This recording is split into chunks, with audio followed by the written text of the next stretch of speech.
Hallelujah. प्रार्थना करूया आणि प्रभूच्या वचनाकडे जाऊ. दळ परमेश्वरा माझ्या देवा, यावेळेला आम्ही सकाळच्या वेळेला तुझ्या चरणाजवळ आलेलो आहोत. तुझं वचन सांगतो, तू आम्हाला आज्ञा केली की याहवेच्या मेळाव्यात याल तर रिकाम्या हस्ती तुमच्यातलं कोणीच येऊ नये. आणि म्हणून आमची स्तुती सुमनं घेऊन आम्ही तुझ्या चरणाजवळ सादर केलेली आहेत. आमच्या प्रभूजी बोबड्या ओठांचं फळ आम्ही तुझ्या चरणाजवळ सादर केलेलं आहे. प्रभूजी ही सेवा तू मान्य करून घेतलीस, आम्ही तुझा आभार मानतो माझ्या देवा.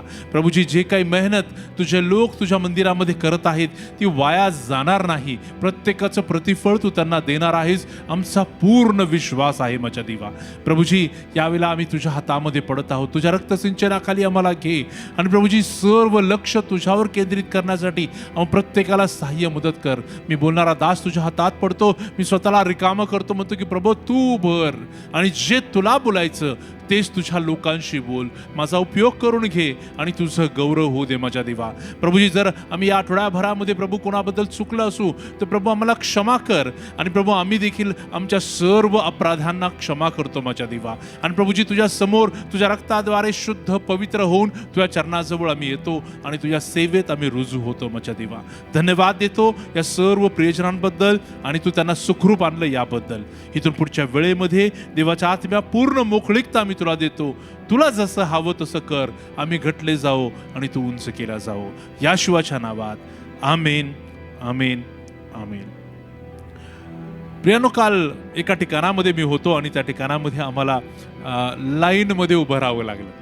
आणि ज्यावेळेस आम्ही कुठे जातो आणि कुठल्या ठिकाणामध्ये जातो आणि दिरंगाई होते, वेळ होतो, नंबर यायचा असतो है ना. खास करून आम्ही तुम्ही जर का रेल्वे, मला माहीत नाही तुम्ही रेल्वेचं बुकिंग करायला जा, एक भली मोठी लाईन असते है ना. तुम्ही जर का तुम्ही मॅकडॉनल्ड्समध्ये जा, तिथं देखील एक मोठी लाईन असते. तुम्ही आज कुठेही जा, तिथं लाईन्स आम्हाला दिसतात आणि वेळ आणि दिरंगाई आम्हाला दिसतं. एक वेटिंग पिरियड असतो आणि म्हणून मग वेगवेगळ्या प्रकारचे लोकांनी उपक्रम सुरू केले वेटिंग नसावी म्हणून. आम्हाला आधी बँकेतून पैसे काढायचे झाले तर एक मोठी लाईन असायची, मग ATM झाले है ना. आता आम्ही वेगवेगळ्या माध्यमातून पैसे ट्रान्सफर करू शकतो, काढू शकतो. परंतु एक थांबणं, वेटिंग ही फार अवघड गोष्ट आहे. आणि जेव्हाही केव्हा आम्हाला थांबावं लागतं आम्हाला आवडत नाही. तुम्ही पहा, जर का एखाद्या डॉक्टरकडे मोठी वेटिंग लाईन असावी म्हणतो पुढच्या डॉक्टरकडे जाऊया का. डॉक्टर कितीही चांगला असो, पण वेटिंग म्हटलं की आम्हाला नको नको वाटतं. आज सगळं इन्स्टंटचं झालेलं आहे ना. 2 मिनिट्स तुम्हाला सगळ्यांना माहिती आहे, सगळं इन्स्टंट आहे. मग कुकर कोण लावणार आणि स्वयंपाक कोण करणार, त्याच्यापेक्षा मॅगी बनवून खाऊया. सगळं इन्स्टंट झालेलं आहे. आणि या इन्स्टंटच्या जमान्यामध्ये ज्या वेळेला कधी कधी आमच्या आत्मिक जीवनामध्ये दिरंगाई येते, आम्ही प्रार्थना करतो, एखाद्या गोष्टीसाठी आम्ही प्रार्थना करतो आणि मग वेळ लागतो. ही वेळ देखील फार कठीण असते आणि बरेचदा मनात प्रश्न येतात, बरेचदा मनात डाऊट्स येतात.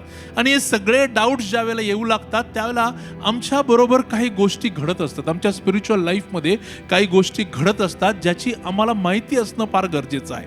लक्षात ठेवा, दिरंगाई ज्यावेळेला होत असते, वेळ ज्या वेळेस लागत असतो, परमेश्वर तुम्हाला काही गोष्टींसाठी राखून ठेवलेलं असतं, तो अजून तुम्हाला उत्तरं देत नाहीत, त्याच्यामध्ये काही गोष्टी असतात. मी तुम्हाला एक फार महत्त्वाचा बोध आज देणार आहे आणि हा आयुष्यभर लक्षात ठेवा. ज्यावेळेस एखादी व्यक्ती प्रार्थना करते आणि त्या प्रार्थनेचं उत्तर मिळत नाही तर वाट कोण पाहत असतं.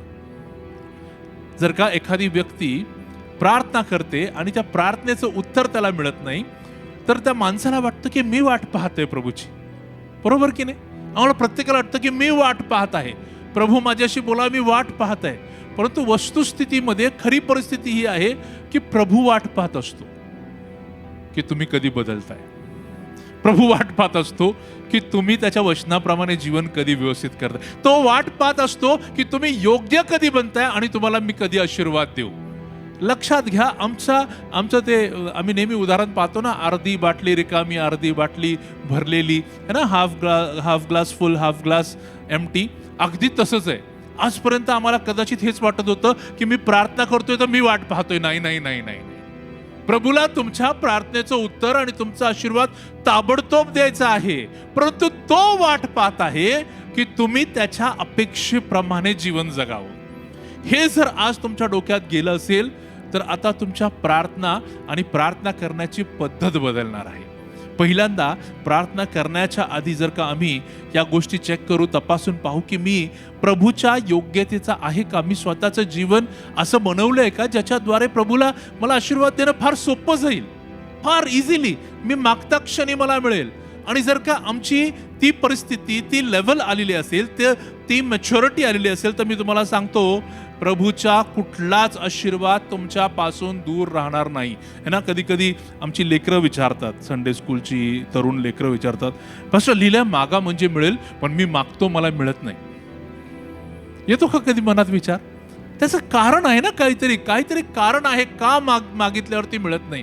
कारण आहे की अजून आम्ही स्वतःला त्या मॅच्युरिटी पर्यंत आणलेलं नाही की प्रभू मागता क्षणी देऊन टाकेल. आम्हाला लिहिले शोधा म्हणजे सापडेल, प्रयत्न केले जातात परंतु काहीच सापडत नाही. माझ्या भावांनो बहिणींनो, म्हणून लक्षात ठेवा, ज्यावेळेला ही वेटिंग पिरियड चालू असतो, थांबण्याचा पिरियड चालू असतो, परमेश्वर काही वेळ लावत असतो, त्यावेळेला ना आम्हाला आमचा शत्रू देखील पाहत असतो आणि तो बरोबर त्यावेळेला आमच्या डोक्यांमध्ये विचार घालतो. तो कुठला विचार घालतो? सगळ्यात पहिला म्हणजे संशय, की परमेश्वर काय खरंच माझी प्रार्थना ऐकत आहे का, सगळ्यात पहिला. आणि म्हणून मी तुम्हाला एकदम क्लिअर सांगतो, परमेश्वर ज्या क्षणाला तुम्ही प्रार्थना करता त्या क्षणी त्याला ऐकू जातं, त्याचा कान मंद नाही.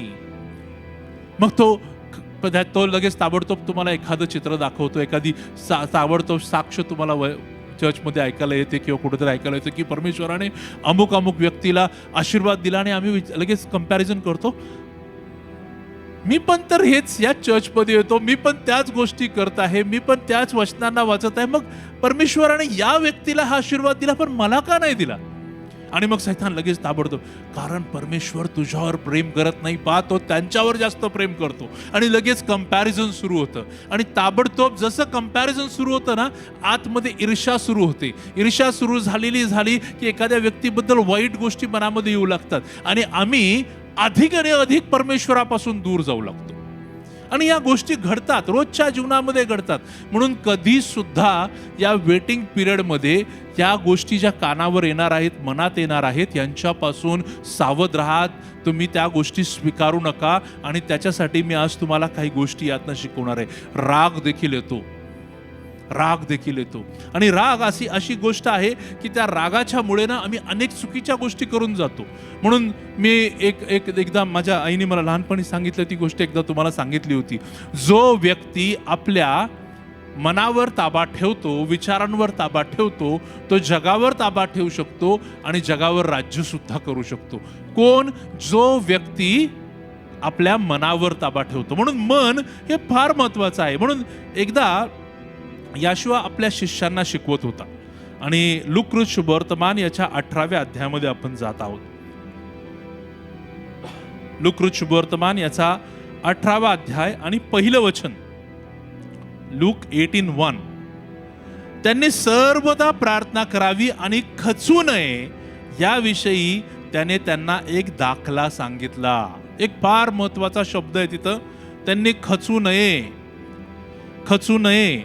आणि एम्प्लिफाइड बायबल म्हणतं, they ought always to pray and not to turn coward.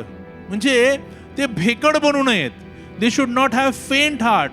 त्यांनी गिव्हअप करू नये, आपल्या जीवनामध्ये त्या गोष्टी सोडू नयेत. यासाठी याशुआला एक दाखला शिकवावा लागला शिष्यांना, आणि तो त्यांना शिकवला यासाठी की त्यांनी खचू नये. अनेक वेळेला अनेक लोक खचतात, परिस्थितीमध्ये खचतात, परिस्थिती समोर गुडघे टेकतात. कधी कधी तर ते परमेश्वराकडे जाण्याचं पण सोडतात. काय उपयोग, इतक्या प्रार्थना केल्या, याचं उत्तरच मिळालं नाही, आणि ते परमेश्वराकडे जाण्याचं देखील सोडतात. माझ्या भावांनो बहिणींनो, आम्ही असं कधी सुद्धा करू नये. पौल एका पत्रामध्ये, गलतीकराच्या पत्र याचा 6वा अध्याय आणि 9व्या वचनामध्ये आम्हाला काही गोष्टी सांगतो. गलतीकराचं पत्र याचा 6वा अध्याय आणि त्याचं 9वं वचन, चांगले करण्याचा आपण कंटाळा करू नये, कारण आपण न खचलो तर यथाकाळी आपल्या पदरी पीक पडेल. फार महत्वाची गोष्ट, जे चांगलं ते करायच्यामध्ये आम्ही कधीच कंटाळा आणि दिरंगाई करू नये. कारण जर आम्ही न खचता ती गोष्ट सातत्याने करत राहू तर कधीतरी यथाकाळी योग्य समयी अपॉइंटेड सीझन अपॉइंटेड टाइम असं लिहिलेलं आहे, त्यावेळेला तुमच्या पदरी त्याचं पीक पडणार आहे. आणि पीक अतिशय आनंद देणारं असतं. ज्यावेळेला आम्ही न खचता एखाद्या गोष्टीसाठी आम्ही बरेच वेळा अशी देखील साक्ष ऐकतो की मी अनेक वर्षांपासून प्रार्थना करत होतो, मात्र प्रभूने माझी प्रार्थना आता ऐकली.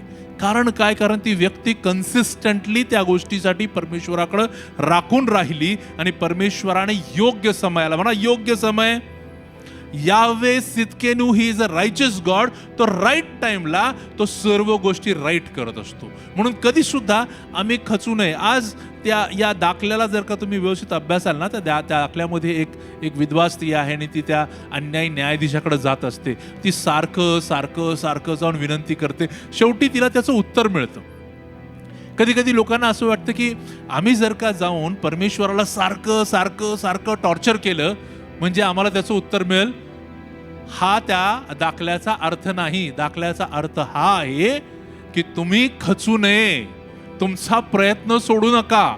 मग जर का जगातला अन्यायी कारभारी जर का त्याच्यासाठी अशा पद्धतीने होय शेवटी म्हणतो, तर आमचा पिता तर आमच्यासाठी चांगला आहे, तो चांगला देवबाप आहे, तर तो काय आम्हाला उत्तर देणार नाही का? 100% देणार. लक्षात ठेवा, आम्हाला ब्रेक थ्रू हवा असेल ना, आम्हाला ब्रेक थ्रू काय असतो? बेसिकली जी अडखळणं आहेत त्या अडखळणारा बाजूला करून मार्ग निघणे, याला ब्रेक थ्रू म्हणतात.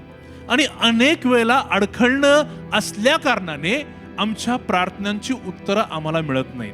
मग प्रार्थनांची उत्तरं न मिळण्याची कारणं काय आहेत हे देखील आम्ही जाणून घ्यायला पाहिजे. की का आमच्या प्रार्थनांची उत्तरं येत नाहीत, का आम्हाला दिरंगाई होते, का डिले होतो. बरेचदा आम्हाला हा प्रश्न पडतो की डिले होत आहे किंवा वेळ लागत आहे, तर प्रभू जर का तुम्हाला कारण सांगितलं असतं तर मी काहीतरी करेक्ट करून घेतलं असतं. बरेचदा आम्हाला असं वाटतं. परंतु पवित्र वचन असं आहे की जे आम्हाला प्रत्येक गोष्टीचं उत्तर देतं. प्रत्येक गोष्टीसाठी आम्हाला इथं उत्तर दिलेलं आहे. आम्हाला जर त्या गोष्टी समजल्या तर आम्ही इथून पुढं आमचं प्रार्थना जीवन, आमच्या मागण्या, आमच्या बरोबर होत असलेल्या दिरंगाई, वेळ लागत आहे तर त्या वेळेत आम्ही योग्य गोष्टी करू शकतो. म्हणून कोणत्या अशा गोष्टी आहेत ज्याच्यामुळे वेळ लागत आहे, डिलेज होत आहेत? कुठल्या अशा गोष्टी आहेत ज्याच्यामुळे अडखळण म्हणत आहे? तर सगळ्यात पहिली गोष्ट जी आम्हाला दानियेलाच्या ग्रंथामध्ये पाहायला मिळते. आम्ही दानियेलाच्या ग्रंथात जाणार आहोत. दानियेलाचा ग्रंथ याचा 10वा अध्याय आणि त्याचं 13वं वचन आम्ही पाहत आहोत. दानियल याचा 10वा अध्याय आणि 13वं वचन. पारसाच्या राज्याचा अधिपती 21 दिवस मला आडवा आला. तेव्हा पहा, मुख्य अधिपतींपैकी एक मिखाएल माझ्या सहाय्यास आला व मी पारसाच्या राजाजवळ तेथून.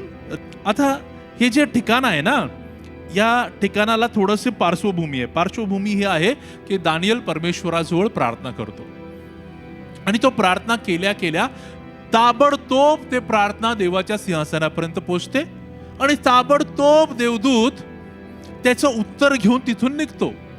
आता ज्या वेळेला हा देवदूत तिथून परत येतो, उत्तर घेऊन येत आहे, त्यावेळेला त्याला कोणीतरी अडवतं. आता काय हे खरं आहे का? होय, हे खरं आहे.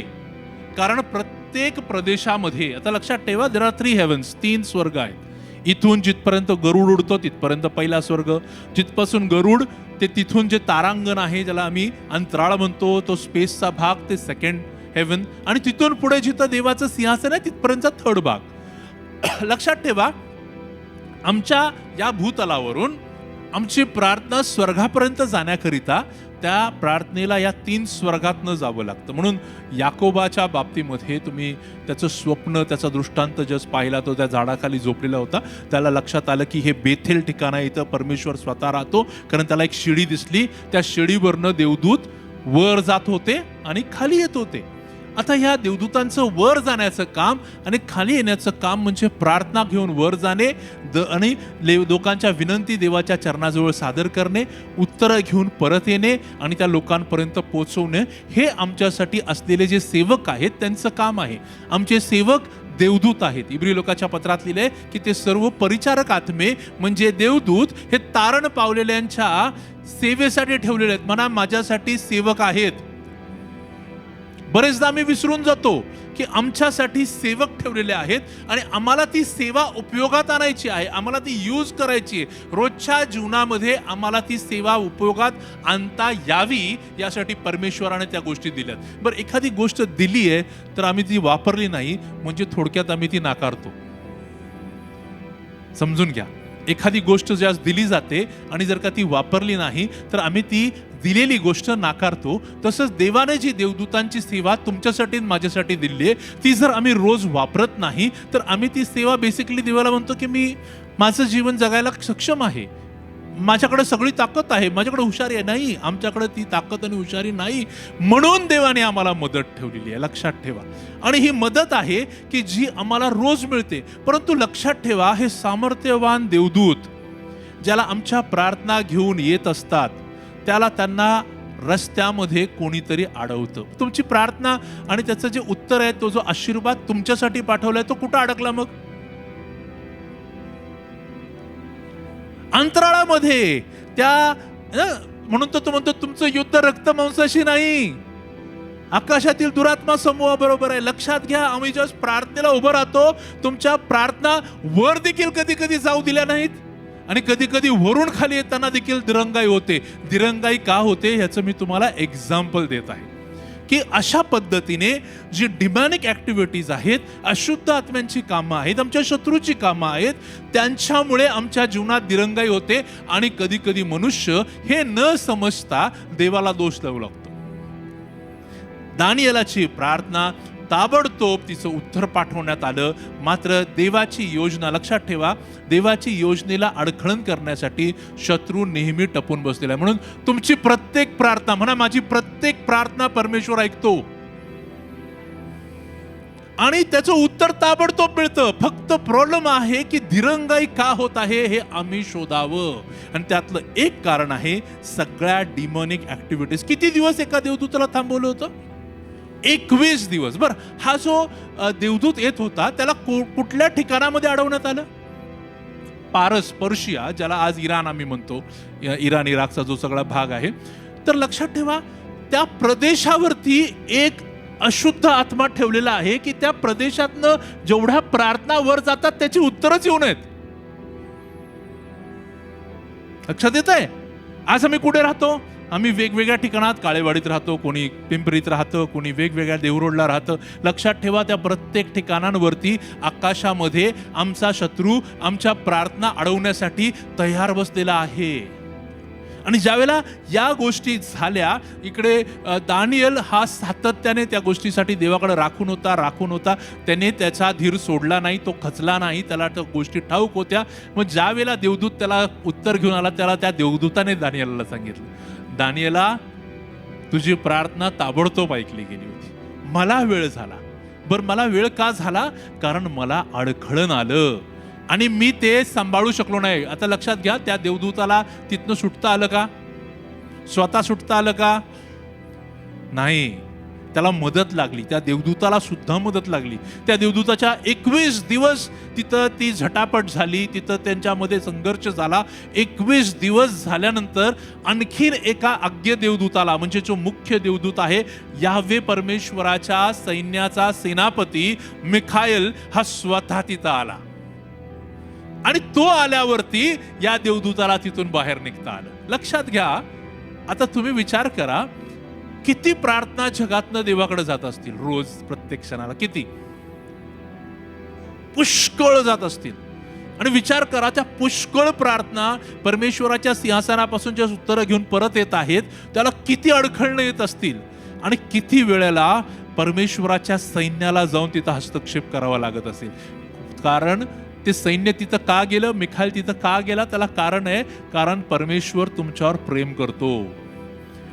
त्या बघा, कितीही अडखळण येऊ द्या, देवाच्या योजनेला कितीही अडखळण येऊ द्यात, ख्रिस्ताला आमच्यासाठी मसिया म्हणून ज्याला परमेश्वरानं पाहिलं त्याच्या जन्माच्या आधीपासून अडखळण आम्हाला पाहायला मिळते. है ना, तो जन्माला येऊ नये म्हणून आधी लेकरांची कत्तल झाली. अडखळणं. शेवटी तो वधस्तंभी जाणार होता, तयार पण झाला. तिथं जो जाऊ नये म्हणून प्रयत्न सुरू झाला की मग पिलाताच्या बायकोला स्वप्न पडलं. म्हणजे जे काम, जी योजना परमेश्वराची ठरलेली आहे त्याला अडखळण करण्याचं काम शत्रू करत राहतो. तर आमच्या योजना, आमच्या प्रार्थना, आमच्या जीवनातले प्लॅन्स ह्यांना अडवण्यासाठी देखील शत्रू तयार असतो. परंतु मग याच्यातनं मार्ग काय आहे? आणि ज्याला मला ही गोष्ट अनेक वर्षांपूर्वी समजली आणि त्याला मी जी आमची शस्त्र सामुग्री आहे त्याच्यावरती मी शिकवलं होतं. जे जुने लोक आहेत त्यांना माहीत आहे. त्यावेळेला जी सगळ्यात महत्वाची बाब आमच्या उपयोगाची पडते, आम्हाला करावी लागते, आणि ती म्हणजे आम्ही चांगल्या सैनिकाप्रमाणे शस्त्र सामुग्री धारण करावी. शस्त्र सामुग्री का धारण करावी? त्याला कारण आहे. कारण आम्ही ज्या स्थितीत आहोत, आमची जी स्थिती आहे त्या स्थितीवरून देवदूतांच्या स्थितीवर देखील इम्पॅक्ट पडतो. जर का त्या वेळेमध्ये जिथं दिरंगाई होत आहे आणि एका देवदूताला इथे थांबवण्यात आलेलं आहे, त्यावेळेला जर का आम्ही इथं खचून गेलो, तुम्हाला काय वाटतं तो तिथून सुटणार आहे? नाही. म्हणून त्यावेळेला आम्हाला एका योद्ध्याप्रमाणे तयार राहावं लागणार आहे. आणि म्हणून आमची शस्त्र सामुग्री कोणती आहे? तारणाचं शिरस्त्राण, नीतिमत्वाचं उरस्त्राण, एका हातामध्ये वचनाची तलवार, दुसऱ्या हातामध्ये विश्वासाची डाल, सत्याचा कमरबंद आणि शांतीची पादत्राणे आम्ही चढवावीत. ही सर्व घातल्यावरती मी तुम्हाला सांगतो, आमच्यापर्यंत चुकीची कुठलीच गोष्ट येऊ शकत नाही, विचार येऊ शकत नाही, दिसू शकत नाही, ऐकू आम्ही शकत नाही. जे देवाचं तेच आतमध्ये येणार आहे. कारण शस्त्र सामुग्री आत येणारी प्रत्येक गोष्ट फिल्टर करून आत पाठवणार आहे. हृदय कपटी आहे, पण हृदयाला देखील ते आता सेफ ठेवत आहे. आमच्याकडे आक्रमण करण्यासाठी जसं आम्ही देवाची वचनं वापरतो, परिणाम आणणार आहे. आम्ही विश्वासाची ढाल वर करतो, परमेश्वर स्वतः खाली पाहणार आहे. कारण विश्वासाशिवाय त्याला संतोष देता येत नाही. आणि आम्ही सत्य जर का बांधून ठेवलं, आम्ही सत्यामध्ये उभं राहिलो, मी तुम्हाला सांगतो, सत्य काही असो, शेवटी सत्याचाच विजय असतो. किती लोकांनी वचन लपवण्याचा प्रयत्न केला, बायबल जाळण्याचे प्रयत्न झाले, हे सत्य असत्य आहे म्हणून पुस्तकं लिहिण्यात आली, कोणी सुद्धा या सत्याला दाबवू शकलं नाही. आणि आज सुद्धा ते सत्य विजयी आहे. आज कदाचित सत्य लोकांना दिसणार नाही, काही काळानंतर, काही अवकाशानंतर, काही वर्षांनंतर सत्य बाहेर येणारच. आणि हे देवाच्या वचनाप्रमाणे आहे. सत्य नेहमी विजयी ठरतं, कारण सत्यमंतीला ख्रिस्त विजयी ठरलेला आहे. आणि ज्यावेळेस तुम्ही ते शस्त्र सामुग्री धारण करता, त्याला तिथल्या देवदूतांना देखील त्याच्यामुळं फायदा होतो. कारण त्याला सपोर्ट मिळतोय की ज्याच्या सेवेसाठी मी धावपळ करतोय, त्याला मी पाहतोय की तो योग्य आहे, व्यवस्थित आहे, तर आता मी आणखीन जोम लावेल. आणि माझ्या भावांनो बहिणींनो, अख्खं स्वर्ग आमच्या वतीने उभं राहतं. कारण परमेश्वर आमच्यावर प्रेम करतो. अशुद्ध गोष्टी, वाईट गोष्टी, या गोष्टी आम्हाला अडवण्याचा भरपूर प्रयत्न करणार आहे. पण लक्षात ठेवा, दिरंगाई झाली, किती दिवस? 21 दिवस लागले, परंतु ते टेम्पररी होती. उत्तर येणारच आहे. दिरंगाई, वेटिंग पिरियड हा टेम्पररी असतो. जीवनामध्ये या भूतलावरती जे काही दिसतंय हे सगळं टेम्पररी आहे. सगळं काही क्षणापुरतं आहे. आलेला प्रसंग, आलेली गोष्ट, आलेली समस्या, दिरंगाई सगळी टेम्पररी आहे. फक्त काय टिकणार आहे? जे सार्वकालिक आहे, ते आत्मिक गोष्टी फक्त सार्वकालिक आहेत, त्या टिकणार आहेत. हे बाकी सगळं टेम्पररी आहे. ही वेळ निघून जाते, ही वेळ राहत नाही. पहा, आपल्या जीवनात मागे वळून पहा, अशा अनेक गोष्टी घडल्या असतील, आज त्या तिथं नाहीत. त्यावेळेला आम्हाला वाटलं असेल, मी ह्याच्यातनं कसं बाहेर येऊ, आम्ही कसं हे सांभाळणार. परंतु लक्षात ठेवा, परमेश्वर दयाळू, कृपाळू आहे. तो टेम्पररीली त्या गोष्टी आमच्या जीवनात येऊ देतो, परंतु शेवटी त्याचा हात आमच्या वतीने काम करतो आणि त्या गोष्टी आमच्यापासून देऊन जातात. पहा, 1 थेसलनी याचा 2 अध्याय 18 वचन काय म्हणतं? 1 थेसलनिकरास पहिले पत्र, 1 Thessalonians 2nd chapter 18th verse. यामुळे आम्ही तुमच्याकडे येण्याचे इच्छिले. मी पौलाने एकदा नाही तर 2दा इच्छिले, परंतु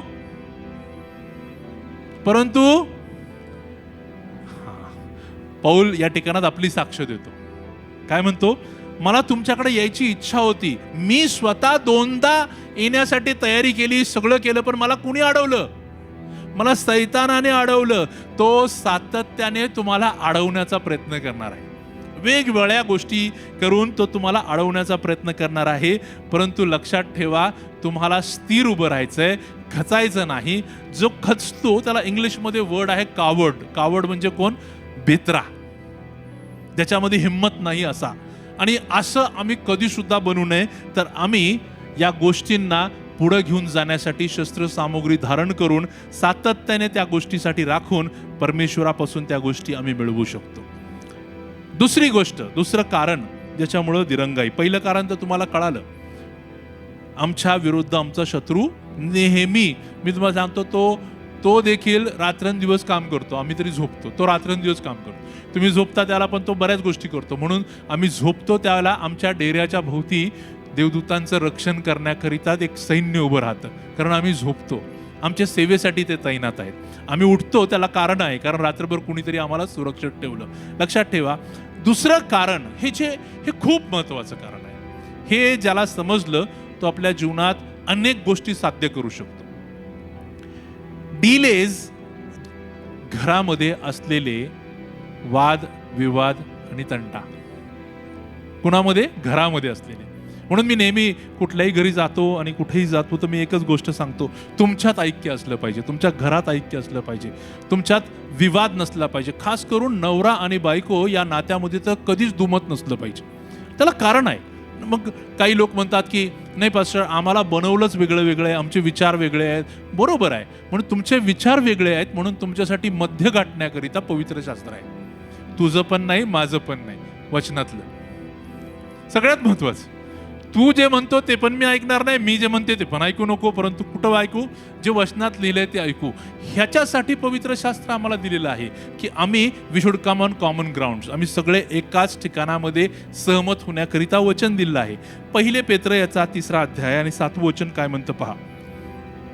1 Peter's 3rd chapter and 7th verse. आता हे नवऱ्यांसाठी आहे. ओके, पतींनो, तसेच तुम्हीही आपल्या स्त्री बरोबर ती अधिक नाजूक पात्र आहे म्हणून सूत्नतेने सहवास ठेवा. तुम्ही उभयता, तुम्ही दोघं जीवनरूपी कृपादानांचे समायिक वतनदार आहात, म्हणून तुम्ही त्यांना मान द्या. म्हणजे आता हे सगळेजण मिळून वाचूया. म्हणजे तुमच्या प्रार्थनात व्यत्यय येणार नाही. काय? जर आता नवऱ्यांसाठी, कारण नवऱ्यांसाठी देण्याचं कारण हे, कारण घराच्या मस्तकावरती सगळं ठरतं. म्हणून घराची कुटुंब व्यवस्थेची जबाबदारी स्त्रीवर नसते, नवऱ्यावरती असते, पुरुषावरती असतं. म्हणून आशीर्वाद मस्तकावर येतो, शाप देखील मस्तकावर येतात. आणि मी सांगतो, कुटुंबाचा न्याय ज्याला होतो त्याला मस्तकाचा न्याय पहिला होणार आहे. कारण शिस्त, व्यवस्था, भिडिस्तपणा, या सर्व मर्यादा, हे सर्व शिकवण्याचं काम कुटुंबामध्ये करण्याचं काम नवऱ्याचं असतं. म्हणून नवऱ्यांनी काय काय सांगितलं? पहिलं, आपल्या स्त्री बरोबर कसं वागायचं. पहिलं तर त्याने हे लक्षात ठेवायचं नवऱ्याने की आम्हाला थोडंसं वेगळं बनवलंय. We are made out of different chemicals. आमच्यामध्ये जी रसायन आहेत ना, आमच्या बॉडीमध्ये थोडी वेगळी आहेत. आमची विचारसरणी वेगळी आहे.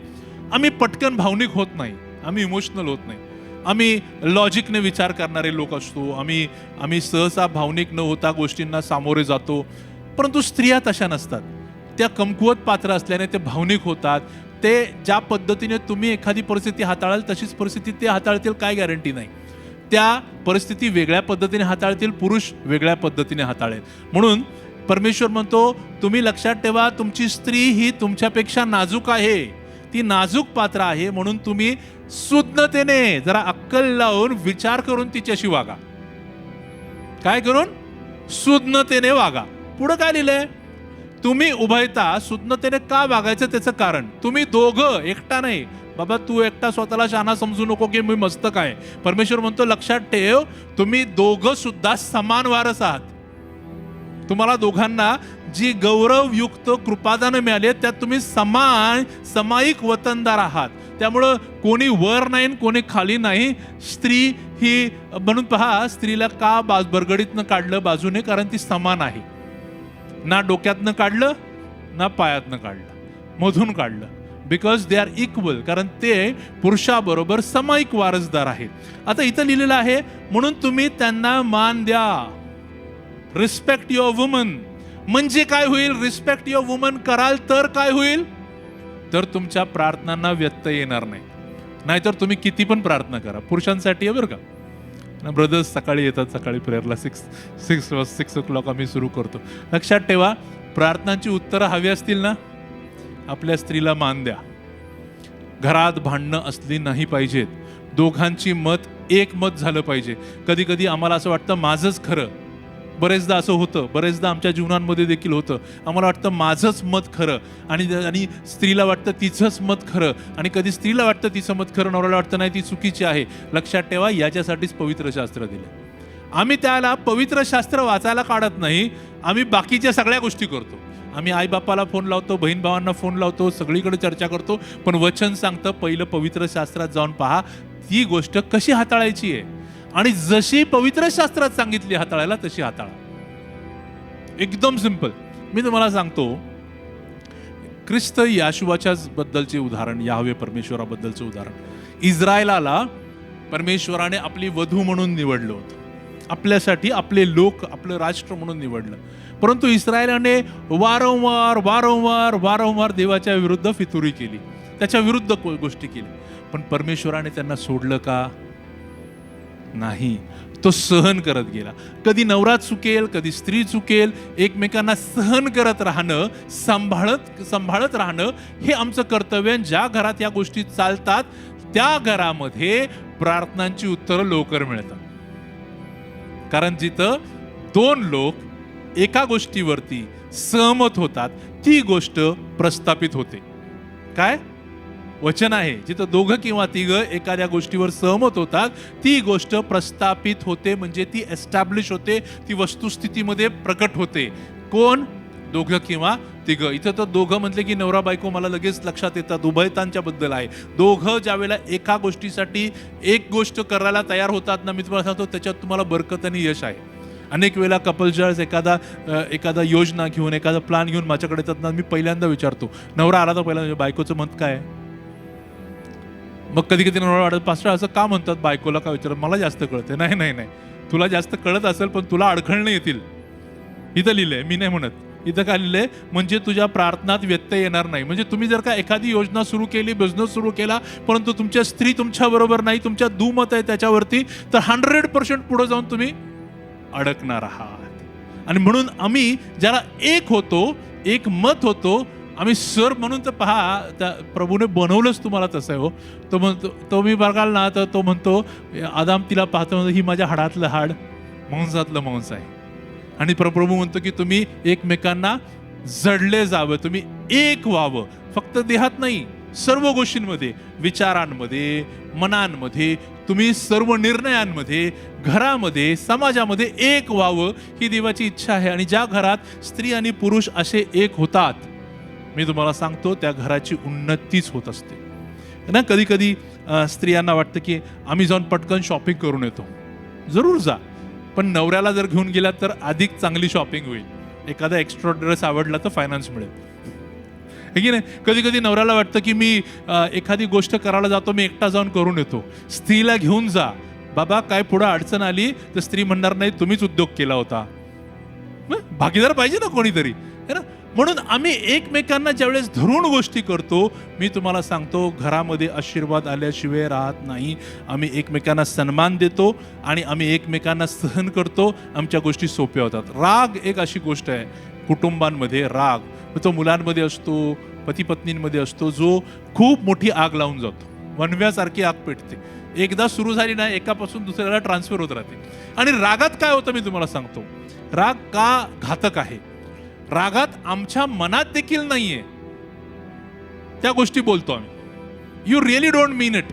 तुम्हाला ते बोलायचं नसतंय, पण राग अशी गोष्ट आहे ना, जो तुम्हाला अशा गोष्टी करायला लावतो आणि अशा गोष्टी बोलायला लावतो, आणि नंतर ते डॅमेज रिपेअर होत नाही. शब्द परत घेता येत नाहीत. आणि ते शब्द जर का कधी हृदयाला जाऊन भिडले आणि तिथं दुखलं तर ती जखम देखील लवकर बरी होत नाही. म्हणून राग, ज्याही वेळेस राग येतो ना, त्याला स्वतःला कंट्रोल करायला शिका. ज्याही वेळेस राग येतो ना, सगळ्यात सोपी गोष्ट, राग आल्यावर काय करावं कोण सांगेल?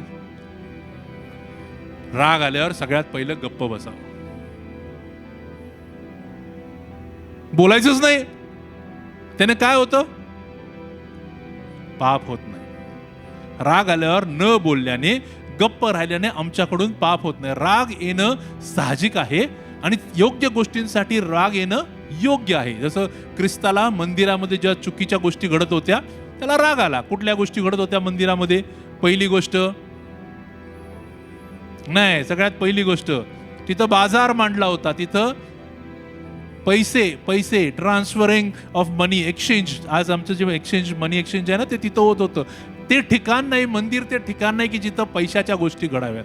लक्षात ठेवा, पैसा अतिशय विचित्र गोष्ट आहे. तो भावांना एक ठेवत नाही, कुटुंबांना एक ठेवत नाही. पैसा अशी गोष्ट आहे जी मंदिरामध्ये कधीच त्याच्यावरनं वाद होऊ नयेत. आणि म्हणून तिथं ते ज्यावेळेस होत होतं, एक गोष्ट त्या ठिकाणात होत होती की जे त्या एक्सचेंज करत होते ते चुकीच्या मापाने करत होते. त्याने देवाला खोटं माप आवडत नाही. म्हणून ते घेताना वेगळं पैसे आणि देताना मंदिराचे पैसे असे करून ते बिझनेस करत होते. त्यातनं प्रॉफिट येत होतं. ते प्रॉफिट मंदिरातल्या लोकांना देखील मिळत होतं. म्हणून तिथं बिझनेस हा दूर असला पाहिजे. पहिली गोष्ट ही होती. दुसरी गोष्ट त्यातलेच मी तुम्हाला सांगतो, पैशाची निगडीत गोष्टी. मी एकदम याच्यावरती ना, मी प्रामाणिक आहे आणि मी फार स्थिर उभा आहे या गोष्टीवरती जी तुम्हाला सांगत आहे.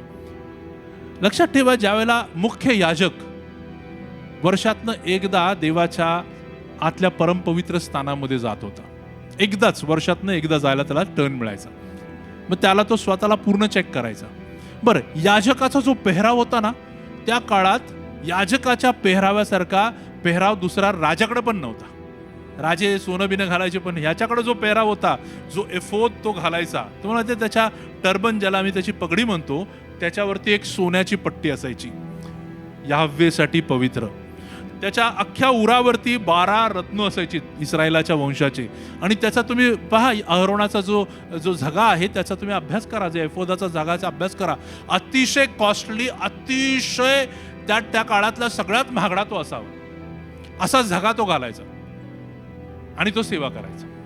हे कधी राजाच्या समोर जाताना तो घालून जायचा, कारण राजा काय विचारायचा त्याला, या युद्धात मी जाऊ का नाही. ते एफोदामध्ये उरीम तुमीम होते. काही लोक म्हणतात खांद्यावर होते, काही लोक म्हणतात खिशात असायचे. उरीम तुमीम ते दगड होते की ज्याच्याद्वारे कळायचं की देवाची इच्छा आहे की नाही. जे आज जगामध्ये तुम्हाला कौल पाहायला मिळतो, देवाने कौल दिला, ते कौल कुठून आला? एफोदामधून आला, याजकांकडनं, की देवाची इच्छा आहे की नाही हे कळायचं एफोदाच्या द्वारे. परंतु तो राजासमोर ते घालून जायचा, तो प्रजेसमोर ते घालून जायचा. परंतु ज्या देवाच्या समोर जायची वेळ यायची ना, त्याला परमपवित्र स्थानात हे घालायची परमिशनच नव्हती. तो फक्त साधा पांढरा झगा घालायचा आणि देवासमोर जायचा. सोनं बाहेर, जवाहिर बाहेर, रत्न बाहेर. तो आज जाताना भीत जात असत, कारण त्याला देवाच्या समोर जाण्याचं गांभीर्य कळत होतं. मंदिरामध्ये ज्यावेळेला आम्ही अतिशय कॉस्टली आणि फार महागड्या गोष्टी घालतो ना, मी तुम्हाला एक गोष्ट सांगतो, मंदिरामध्ये येताना आपले इतर भाऊ बहीण आपल्यासारख्या कॉस्टली गोष्टी घालू शकतील का? कदाचित नाही.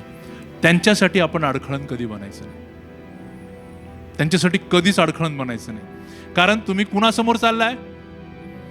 देवासमोर जा. तिथं कुठल्याही दैहिक गोष्टीला वर डोकं काढता येणार नाही, है ना. सोनं देखील बाहेर होतं का? कारण हा मुख्य याजकच होता अहरोन, ज्याने सोन्याचं वासरू बनवलं होतं.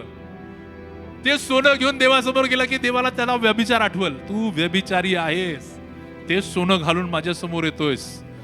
ते देखील बाहेर होतं.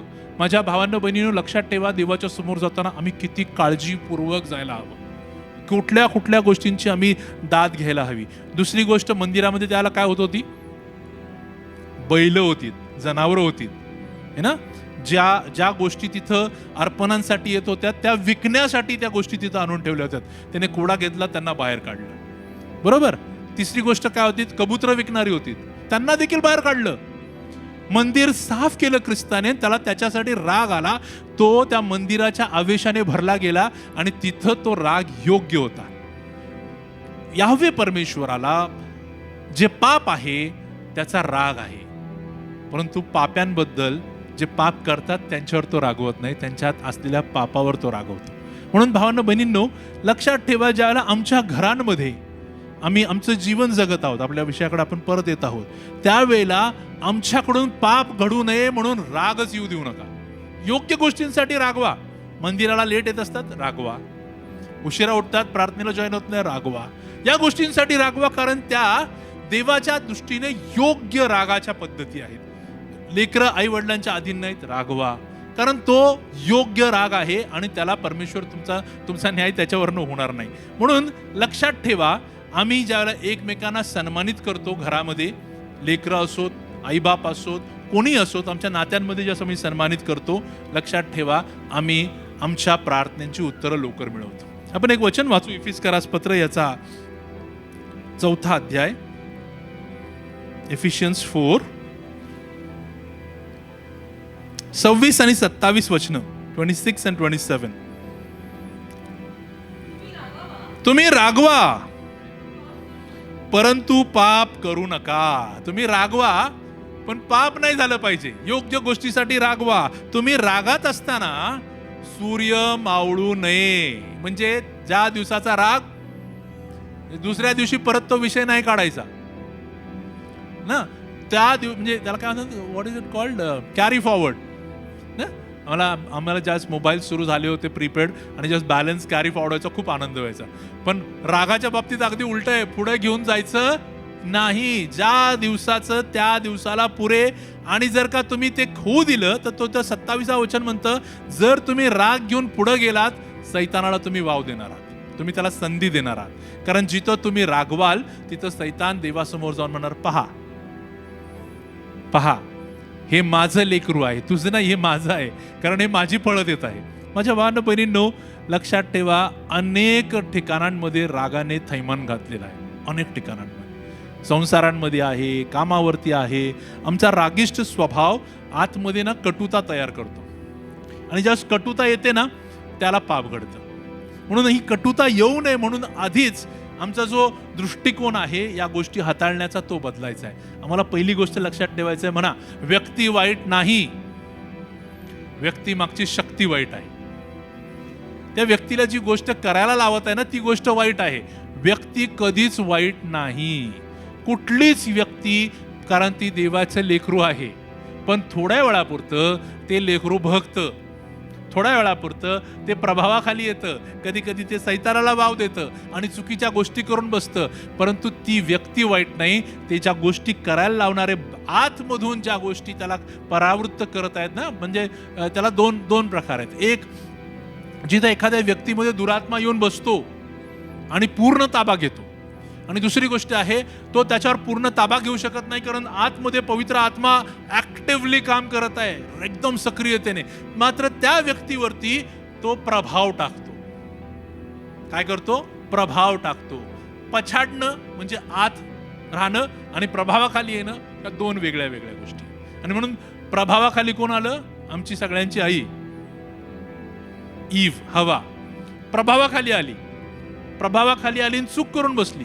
पेत्र प्रभावाखाली आला, चूक करून बसला. म्हणून काही वेळापुरती पूर्वीच याशुआ म्हणतो की तू या खडकावर मी माझी मंडळी रचेल. थोड्या वेळात त्याला म्हणतो, अरे सैताना माझ्यापासून दूर हो. का? कारण तो प्रभावाखाली आलेला आहे. एकच व्यक्ती आहे, एका ठिकाणात देवापासून प्रेरित गोष्टी बोलते, दुसऱ्या ठिकाणामध्ये सैतानापासून प्रेरणा घेऊन गोष्टी बोलते. म्हणून राग जो असतो ना, हो, हा बरेचदा सैतानाला आमच्या जीवनात वाव देतो.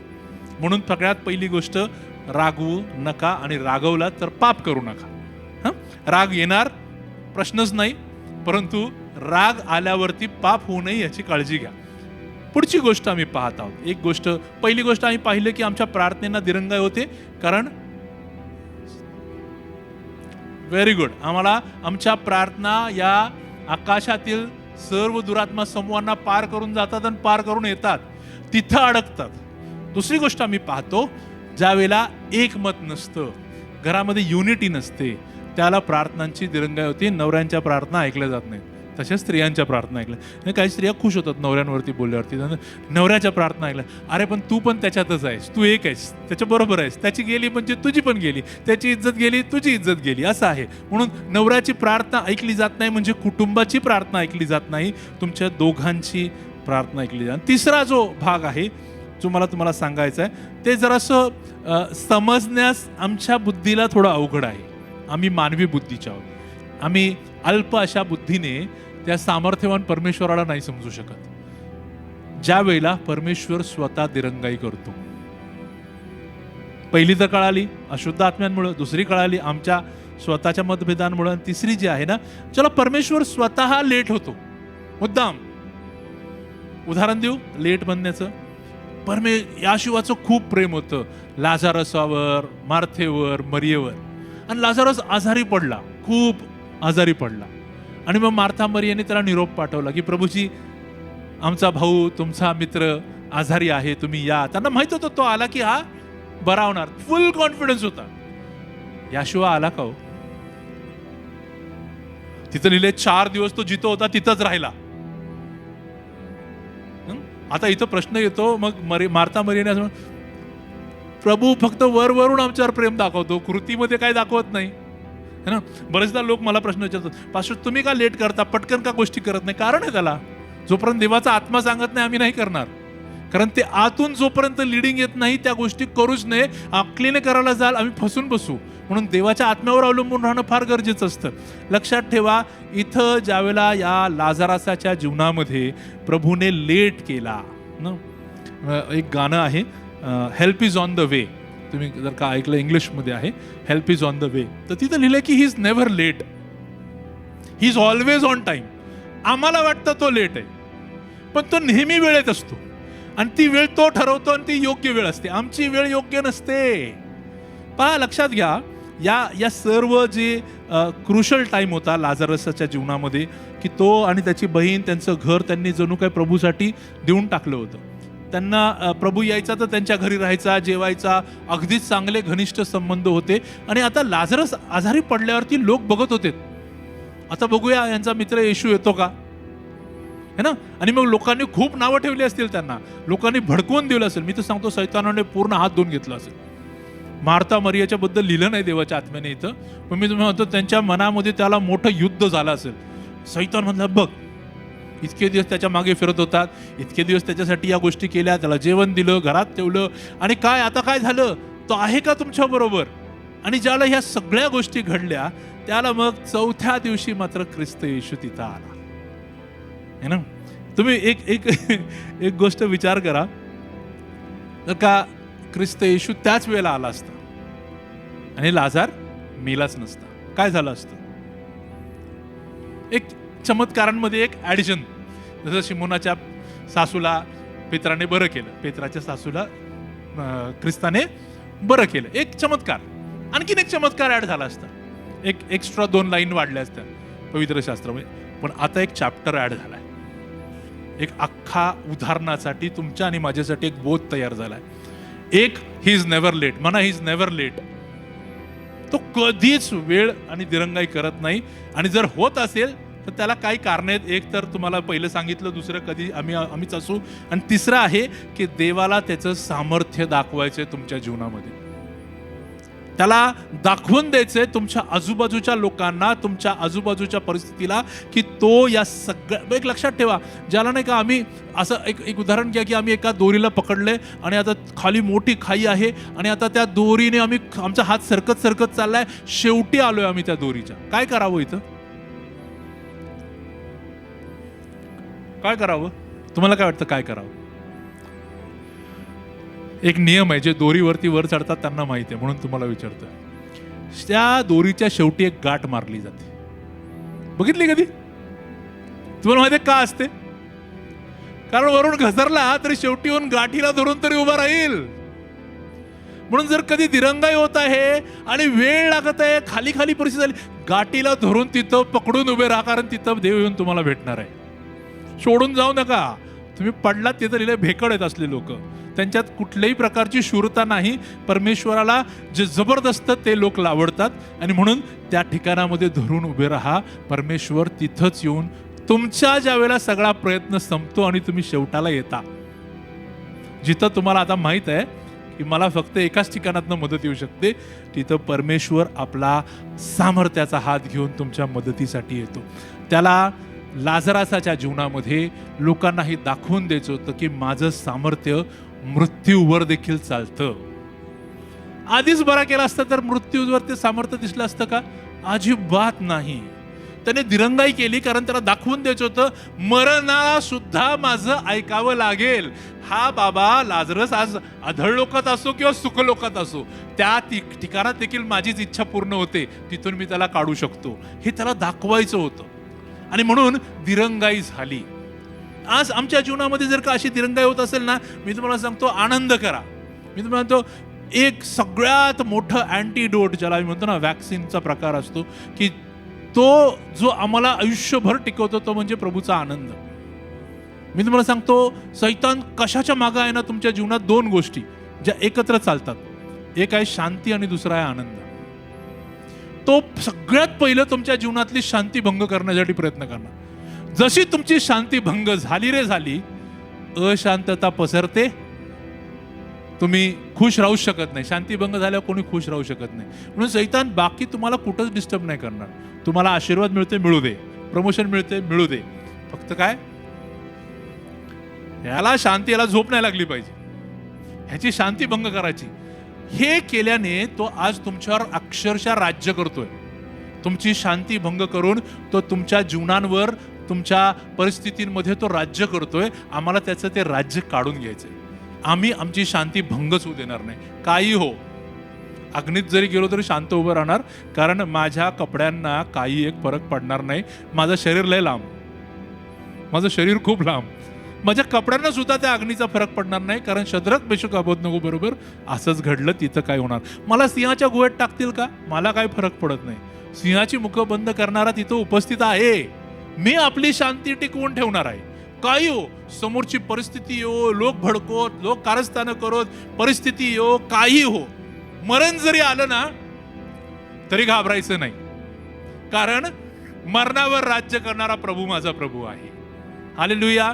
आणि त्याने ते केलं. पहा, तो जर का तो लाजार मेला आणि पहिल्याच दिवशी थोड्या वेळाने जर का ख्रिस्त आला असता, असं धरून चाला की लाजार आता गेला आणि अर्ध्या तासाने ख्रिस्त तिथं आला आणि ख्रिस्ताने त्याला उठवलं. लोक काय म्हटले असते माहितीये तुम्हाला? अहो, तो मेलाच नव्हता, मरणाचं नाटक करत होता. बरं, एक दिवसाने आला, मग एक दिवसाने आला असं म्हटले असते, अहो तो मेला नव्हता, तो कोम्यामध्ये होता, जागा झाला. लोकांच्या बोलण्याला तुम्ही काही करू शकत नाही. म्हणून ख्रिस्त म्हटला पूर्ण खात्री होऊ द्या, तुमचा पूर्ण संशय निघून जाऊ द्या. बाबांनो, आता मी आलोय जिथं त्याला त्याच्या कपड्यांमध्ये, तुम्हाला माहिती आहे तो कसा बाहेर आला, उड्या मारत आला, त्याला त्या कपड्यांमध्ये गुंडाळून ठेवला होता. सिद्ध करतं की मरणावरती आमचा प्रभू राज्य करतो. म्हणून वेळ लागली ना, वेळ लागू द्या, कारण वेळ लागल्याने आज परमेश्वराचं सामर्थ्य या जगाला, मला, माझ्या कुटुंबाला पाहायला मिळणार नाही. आणि ज्या देवाचं सामर्थ्य पाहायला मिळतं ना, त्याला एक गोष्ट फार महत्वाची होते, आमचा विश्वास वाढतो. एक अनुभव जीवन बदलतो. देवाबरोबरचा एक अनुभव तुम्ही तिथून पुढे कधीच माघारी पाहणार नाही, कारण त्या अनुभवाने तुम्हाला एवढं मजबूत उभं केलं असतं. तिथून पुढे तुम्ही परिस्थितीला म्हणाल काय प्रॉब्लेम नाही, प्रभू बघून घे. परिस्थितीला तुम्ही अधिकाराने सांगू लागाल की तुझ्यापेक्षा मोठा असलेला प्रभू हा माझ्या बरोबर आहे. तिसरी गोष्ट आम्हाला पाहायला मिळते की त्याच्याद्वारे परमेश्वराच्या नावाला गौरव मिळतं, त्याला सन्मान मिळतो. म्हणून आमच्या लाईफमधली दिरंगाई जर देवाला गौरव देणार असेल, जसं आमच्या जीवनात दिरंगाई झाली, आम्हाला लेकरू व्हायला 7 वर्ष लागली. किती? 7 वर्ष. आज आम्ही कधी कधी असा विचार करतो लवकर झाला असतं तर बरं झालं असतं. परवा दिवशी मी त्याला म्हटलं, अरे बरं झालं लवकर नाही झाला. तो म्हटलं का? तू नसता मिळाला आम्हाला. तो म्हटलं असं? म्हटलं हो, बरं झालं मग मी लवकर नाही आलो. लक्षात येतोय तुमच्या? त्याने मला परवा प्रश्न विचारला की पप्पा, मी ऐकलं की मम्माच्या आधी तुमच्यासाठी एक स्थळ आलं होतं. म्हटलं हो बाळा, आलं होतं, आणि मी मान्य नाही केलं, ते नाकारलं. पण पप्पा, जर का तुम्ही ते मान्य केलं असतं तर मग, तर म्हटलं मग तू नसता. ठीक आहे, त्याला ते कॉन्सेप्ट कळायला नव्हता. आणि जस्ट त्याला कॉन्सेप्ट, बरं झालं तुम्ही तिकडे नाकारलं, बरं झालं तुम्ही मम्मा बरोबर लग्न केलं, मी आलो. लक्षात घ्या, योग्य समय परमेश्वर ठेवतो आणि त्यातनं त्याला गौरव मिळतं. 7 वर्षाने का होईना परमेश्वराने आम्हाला आशीर्वादित केलं आणि ते गौरव तुम्ही पाहत आहात. ते देवाचं गौरव आहे. आणि परमेश्वर तुम्हाला कधी सुद्धा त्याच्या चांगल्या गोष्टींपासून वंचित ठेवणार नाही. आणि जर वंचित आहोत, एखादी गोष्ट आम्ही मागितली, आमचं जीवन सगळं व्यवस्थित आहे, पहिल्या 2 गोष्टी चेक करा. काय कुठं माझ्या जीवनामध्ये या दुरात्म्यांना चान्स मिळत आहे का? दुसरं काय, मी माझ्या वागण्यातून आमच्या घरातली शांतता भंग करून आमच्या घरातलं एकी ही मी उद्ध्वस्त करत आहे का? या 2 गोष्टी चेक करा. आणि तिसरी गोष्ट, या 2 गोष्टींचं उत्तर जर का असेल नाही नाही काय प्रॉब्लेम नाही, देवापासून दिरंग आहे, निवांत राहा, कारण ही इज इन कंट्रोल.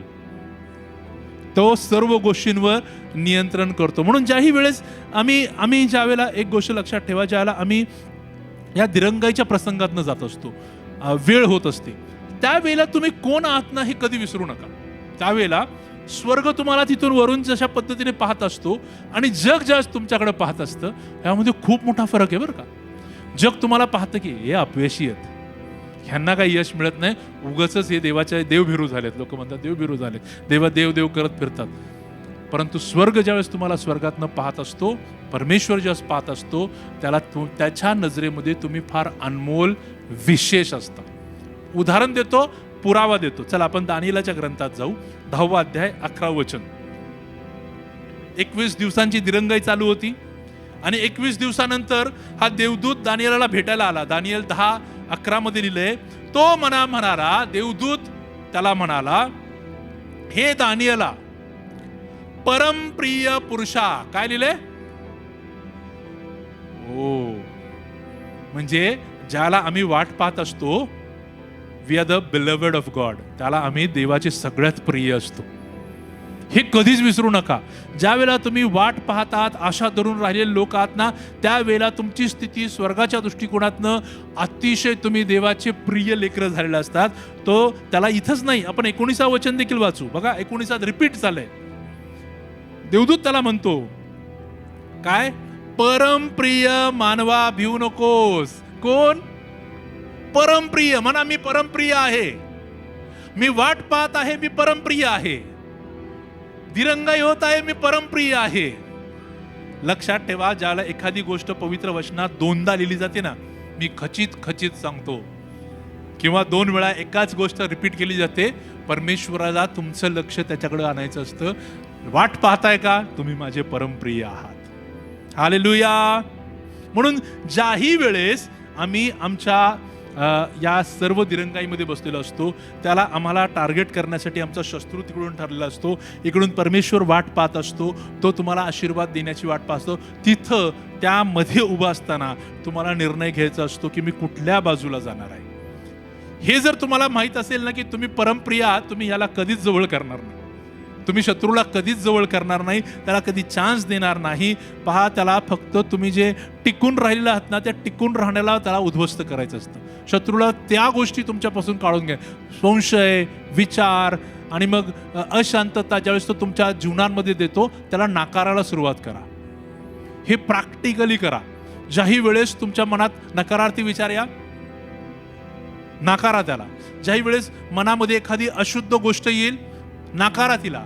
लगेच येशूच्या रक्ताच्या आवरणाखाली या. मी करतो म्हणून तुम्हाला सांगतो, कारण मी सुद्धा मानव आहे, रोज या गोष्टी आमच्यावरती येतात. ज्याही वेळेस मनामध्ये एखाद्याबद्दल वाईट विचार जरी आला ना, राग येतो एखाद्याचा, ताबडतोब रक्ताखाली या म्हणायचं, या रक्तातून आता हा विचार येऊ शकत नाही, आता मी सेफ आहे.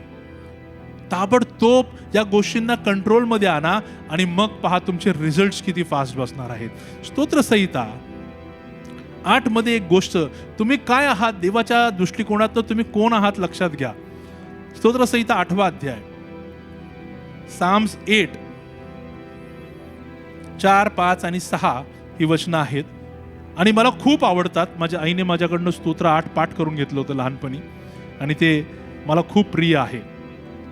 इथं लिहिलंय, मर्त्य मनुष्य तो काय की तू त्याची आठवण करावी. म्हणजे आम्ही जे आहोत या देह अवस्थेमध्ये, प्रभू समोर आम्ही काहीच नाही, पण आमची आठवण सुद्धा त्याने करू नये अशी आमची स्थिती आहे. मानव तो काय की तू त्याला दर्शन द्यावे. मानवामध्ये असं काय चांगलं आहे की प्रभू तू आम्हाला दर्शन द्यावं? काहीच चांगलं नाही, तरी तू दर्शन देतोस. आणि आता पुढचं वचन अंडरलाईन करून घ्या आणि मोठ्याने म्हणा, तू त्याला देवापेक्षा किंचित कमी असे केले आहेस. म्हणा, तू त्याला देवापेक्षा किंचित कमी असे उत्पन्न केले. कुणाबद्दल आहे? मानवाबद्दल आहे, माझ्याबद्दल आहे. मी कोण आहे? मी देवाचं लेकरू आहे. एवढंसं आता मी कमी आहे देवापेक्षा, एवढंसा. आणि देव आम्हाला या स्वरूपात पाहतो. तो ज्यावेळेस तुम्हाला पाहत आहे तो तुम्हाला त्याच्या समान पाहतो. म्हणून पहा, ख्रिस्त म्हणतो, तुम्ही माझे मित्र आहात, तुम्ही माझे भाऊ आहात, तुम्ही माझे सोबतीचे वारस आहात. आम्ही देवाच्या दृष्टिकोनातनं अतिशय अनमोल असे लोक आहोत. आम्ही अपयशी तर कधीच जीवनात होणार नाही, कारण देवाने आम्हाला यशासाठी निवडलेलं आहे. पुढं काय लिहिलंय? तू त्याला देवापेक्षा किंचित कमी असे केले आहेस, त्याला गौरव व थोरवी यांनी मुकुट मंडित केले आहेस. तू काय, आमच्या मस्तकावर काय ठेवण्यात येणार आहे? गौरव आणि थोरवी. Glory and honour is going to come and settle down on our heads. आमच्या मस्तकावरती गौरव आणि सन्मान राहणार आहे. या जगामध्ये नाही, काय हरकत नाही, परंतु देवाच्या स्वर्गाच्या दृष्टीने आम्ही सन्मानित आहोत. त्याच्या दृष्टिकोनातनं आम्ही, परमेश्वर आम्हाला गौरवात घेऊन जात आहे. तू त्याला आपल्या हातच्या, आता हे अंडरलाईन करून घ्या, तू त्याला आपल्या हातच्या कृत्यांवरचे प्रभुत्व दिले आहेस. तू सर्व काही त्याच्या पायाखाली ठेवले आहेस. आता याच्यामध्ये 6व्या वचनामधला हा जो भाग आहे, तू त्याला आपल्या हातच्या कृत्यांवरचं प्रभुत्व दिलं आहेस. हातचं कृत्य, देवाने हाताने ज्या ज्या गोष्टी स्थिर केल्या आहेत, बनवल्या आहेत ना, त्या सर्व गोष्टींवरती आम्हाला प्रभुत्व आहे. We can rule over it. आम्ही त्या प्रत्येक गोष्टीवरती राज्य करू शकतो जी देवाने बनवलेली आहे. आणि म्हणून आम्हाला जे दिलेले अधिकार आहेत ना, ते अधिकार साधेसुधे नाही. आम्ही पृथ्वीला हलवू शकतो. तो म्हणतो, हातावर मोजणे आहेत की थोडके लोक जगाची उलथापालत करतील, मुठभर लोक जगाची उलथापालत करतील. कसे काय शक्य आहे? कारण ते देवापेक्षा किंचित कमी असे उत्पन्न झालेले आहेत. लक्षात ठेवा, परमेश्वर ज्यावेळेस तुमच्याकडे आणि माझ्याकडे पाहत आहे ना, स्वर्ग आम्हाला खूप असे रिस्पेक्टेबल, अतिशय आदराचे लोक म्हणून आम्हाला पाहत आहे. आणि ते आमच्या चांगुलपणामुळे नाही, ते त्याच्या रक्तामुळे आहे. कारण स्वर्ग आम्हाला पाहत नाही, याशिवाच्या रक्ताला पाहतं, ज्याच्यामुळे आम्ही नीतिमंत झालोय.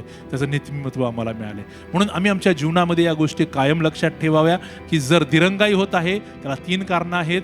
आणि त्यातल्या त्यात आता मला या दिरंगाईच्या वेळेत टिकून राहायचं आहे.